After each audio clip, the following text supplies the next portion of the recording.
What? Well, don't stop because I turn the camera on. I have to explain the situation. I need you to do it again. Yeah, there. Okay, keep doing that.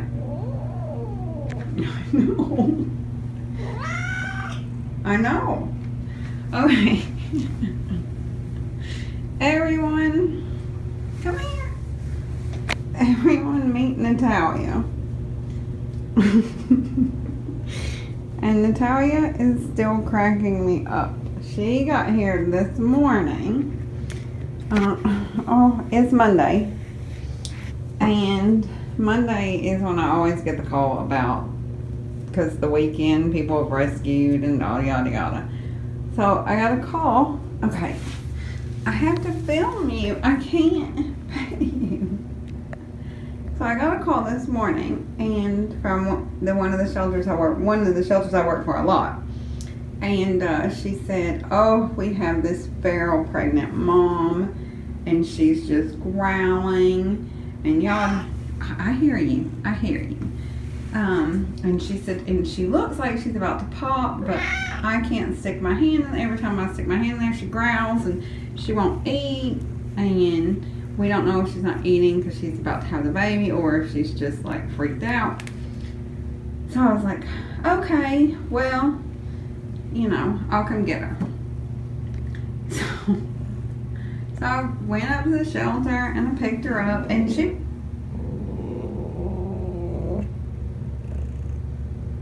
yeah, keep going so people can hear you so they don't think I'm crazy.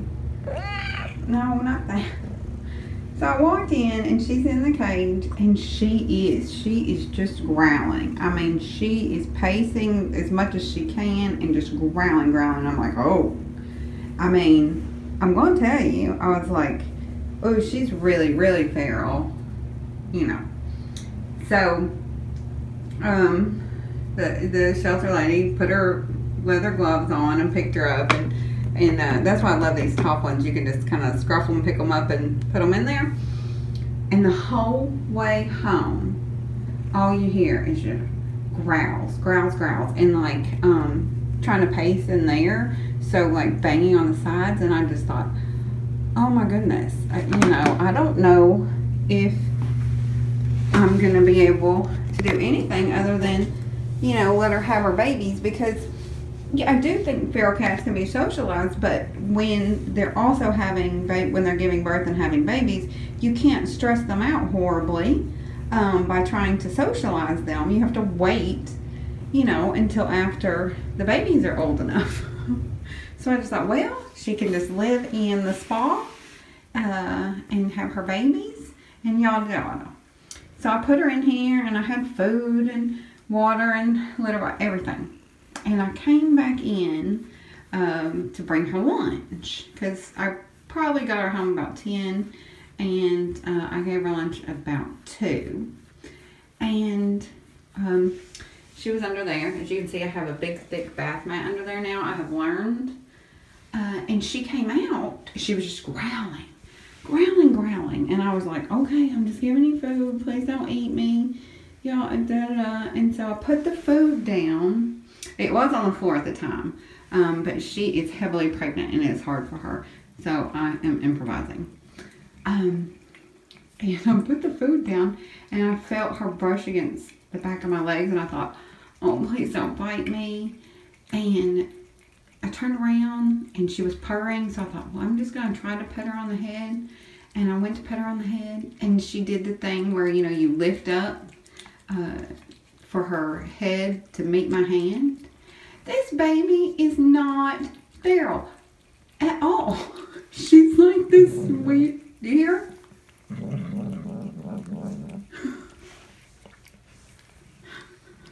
She's the sweetest thing, but she growls constantly.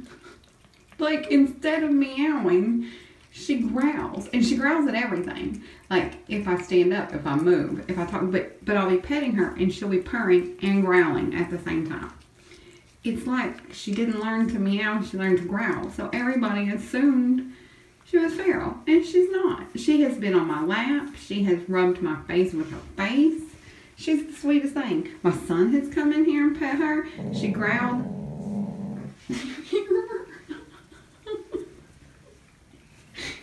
And listen, she's purring too. I've never seen anything like it. Ever. But she constantly growls. And like, sometimes it sounds really mean.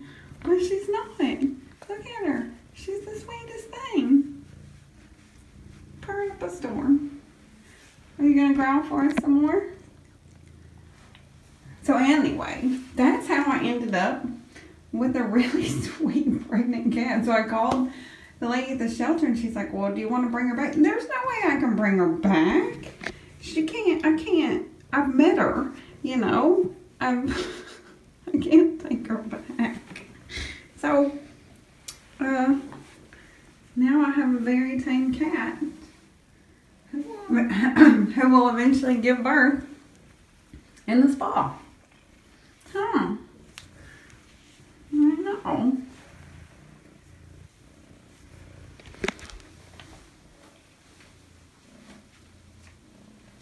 What's he doing? Oh, yeah. I wish you'd be still so we could see how big you are. Yeah.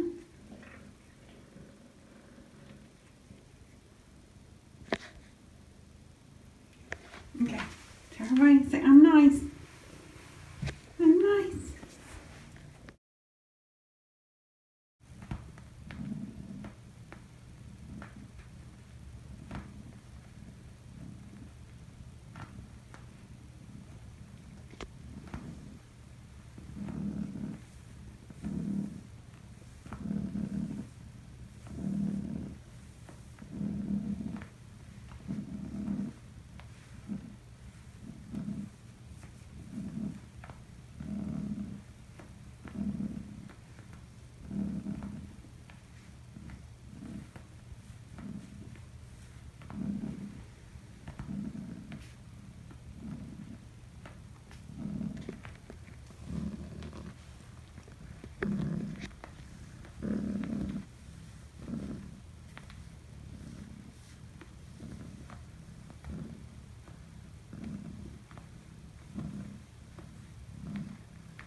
Hi, Nat Nat. Nat Nat just had 3 babies in like 15 minutes. Everything, you know, this is the first time that I have had a mom give birth with it just being me. You know, normally it's somebody else and I just am there for part of it or I watch or whatever. But this is the first time, and normally it takes forever. Like, normally I'm not even there for the whole birth because it takes, now she may still have babies in there, I don't know. But I honestly was going to film it. Or at least, I wasn't actually going to film the first baby that came out because I wanted to be present and help mom and see how she does. And then I thought, well, if she did okay, I'd go ahead and film more. Mama.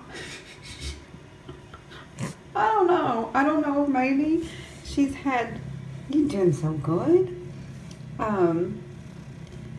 Babies before, you know, and you know how like they say in humans each baby's easy. I don't know. I am speculating and a little over enthusiastic, overwhelmed right here, right now. And she had them in here, and I really wanted her to have them in the bathtub in her little makeshift thing I set up, but no, this is where she had them, and it is really difficult because I did have to help her on the last one. I think because she had so many that so quickly she ran out of steam. She pushed the one that she's cleaning now, the one over here. She pushed the one that she pushed it out, but then it was just stuck, like she didn't push out the placenta or anything. And I waited and I waited. Well, she broke open the sac. Like, the big thing that I have been told is make sure each placenta comes out with each baby. That's like a big deal. Well, she broke open the sac, and with the placenta still, you know, the baby was on the outside and the placenta, and I was just like, oh. And everybody has always told me, don't let her cut the umbilical cord if the placenta is still inside, because it's bad for her to keep that placenta inside. So I had to actually help her remove the placenta. And I know that sounds gross and it wasn't pleasant, but it had to be done. It was really easy. She helped, I mean, she let me help her. We took our time. I just couldn't let her cut the umbilical cord. I know, baby. She'll let you eat in just a second. She's cleaning up. So that's what we did. Okay, look away if you're squeamish. Oh, that's gross. I'm not going to film that. That's gross. But this is, it's not horrible. And yes, I know they're white. I just grabbed a bunch of stuff. I didn't even have time to get my glove. I'm telling you, she started pushing and it just all happened. It all kicked off. She did amazing. And she's so proud of herself too, let me tell you. She keeps looking at me like, look what I did. And I give her lots of love. But little does she know, in a little while, after she settled down, I am moving everyone into the bathtub to see if she'll stay in there, because that way I can put a heating pad in there, or at least a heating disc. She did amazing. I don't know, like I said, if she's done. I'm going to clean this up while she's busy. Because it's impossible, you know, to know until she comes out of this stupid carrier. I am happy that the lid opens. I don't know what I would have done if I had to have helped all. They're just there. Oh, this baby. Okay. Sorry, I didn't film it. I really had meant to, but she had other plans. Nat Nat is her own cat. I call her Nat Nat's cat because she's something else. Hi, Mama. I try to keep it off your eyes. I know, but you're in the cave like a good girl. Mama is doing great. It is the next day.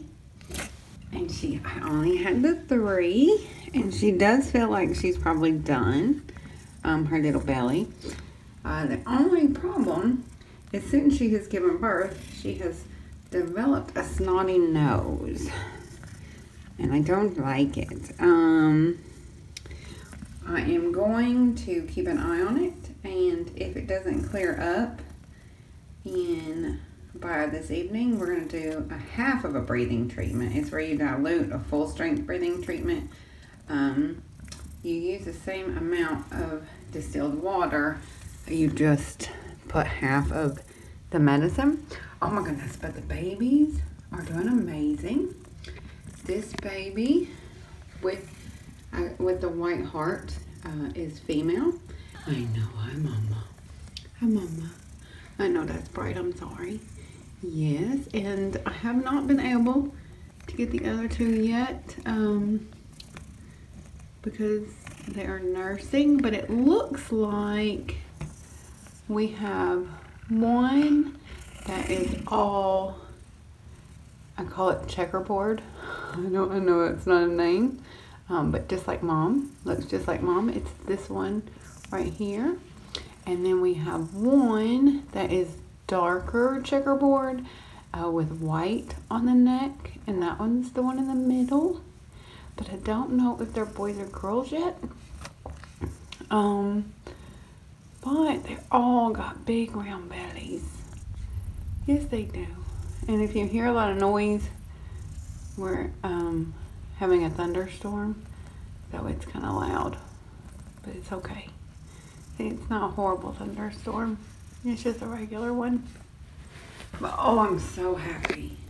I'm not happy about Mama's runny nose, but I'm really happy with how big the baby's bellies are. Mama is still eating, and I am going to give her some meat milk to see if she wants it. I tried to give her a little bit of diluted KMR last night, and she wouldn't drink it. No, I know. Yeah, you go ahead and growl. She's still doing the growling thing. She's so funny. And she is, I mean, it's so funny because even I had one of my foster moms over yesterday because of all the stuff that we were doing. And I came in here and Nat Nat was so sweet to her, but did growl. I'm sorry, I was looking at her ears. She was like, oh yeah, I would have thought she was feral too. That growl sounds scary. And I said, see? But it's not. That's just the way I communicate. I just communicate in growls. Oh, which is very precious. Okay. We're going to stop here because I don't want Mom to get stressed. And I have to, well, actually I don't really have to do anything in here. Mama's doing all the work. While Mama is out eating, we can take a look at the babies. Yes. Yes, we can. Oh, they're chunky monkeys. But they're very hissy. And I think it's because I'm trying a new thing. If you'll notice, I haven't filmed the babies as much. Until they hit 2 weeks old, I am these and Amelia's babies. I'm handling them only as little as possible, just to weigh them once a day. Because and all of the babies are doing really good. I took this class a couple weeks ago. There's so many trains of thought on how to do babies, but I have decided that with Mama and babies, you know, I know it's exciting to see them and to hold them and to film them, but I have decided if the Mama is available with the babies, until they are at least 2 weeks old, I'm going to have, oh, is that a sneeze?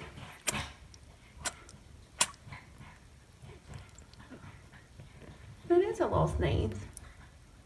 Oh, or maybe not. Maybe that's a hiss. I think it was a hiss. They're very hissy at me. Which I think is adorable. But until they hit 2 weeks old, I'm not messing with them. Because as much as I do sanitize, you know, you just can't tell. And so, you know, that's just my, I know, look, show them. Oh, I don't think I'm capturing it, but they're hissing at me.